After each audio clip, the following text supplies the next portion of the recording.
चैतन्य जाधव महिना झालाय त्यालाच. आता हायवेला नियम फॉलो करायचं. आज ओव्हरटेक करताना किती अंतर ठेवायचं, आरशात बघ ओव्हरटेक कर. ओके, एका डिस्टन्स पाहिजे एका गाडीचं. आणि लगेच आत नाही घ्यायचं का, पुढे घे जाऊ दे. आता डाव्या साईडला इंडिकेटर लाव, आरशाचा वापर कर डावी साईडचा, आणि परत लेफ्टला घे. ओके, जिथे आपल्याला योग्य वाटला ओव्हरटेक करायचं तिथंच ओव्हरटेक करायचं. शक्यता ओव्हरटेक टाळायचं.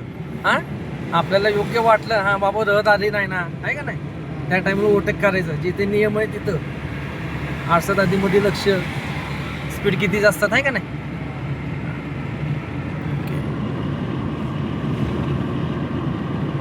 बरोबर.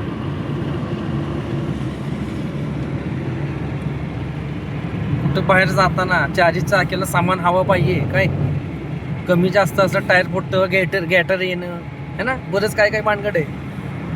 पंक्चर झाल्यानंतर कळायला पाहिजे तुला गाडी पंक्चर झाली आहे, तर एकदम स्पीड कमी होते.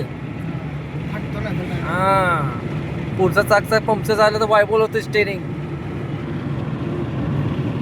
जिथे स्पीड कमी आहे तिथे स्पीड कमीच पाहिजे, लक्षात घे. तिथं ओव्हरटेक करायचं नाही, तिथं ओव्हरटेक करायचं नाही. बरोबर, तिथं ओव्हरटेक करायचं नाही आहे ना.